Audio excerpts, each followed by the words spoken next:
তো আমাদের আরও 3টা সাবস্ক্রাইবারের জন্য আরও 3টি গাছ, তারা তাদের নাম কমেন্টে জানায়নি, তো আমরা তাদের নাম জানি না।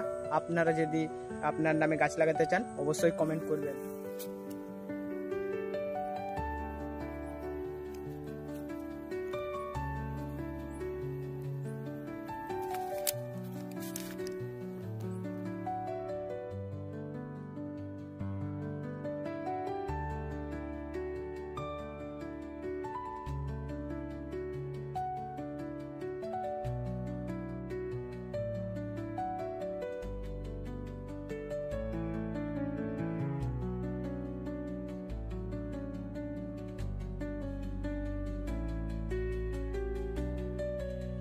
যদি আপনার নামে গাছ লাগাতে চান আমাদের চ্যানেলটিকে সাবস্ক্রাইব করে কমেন্টে আপনার নাম জানিয়ে যান।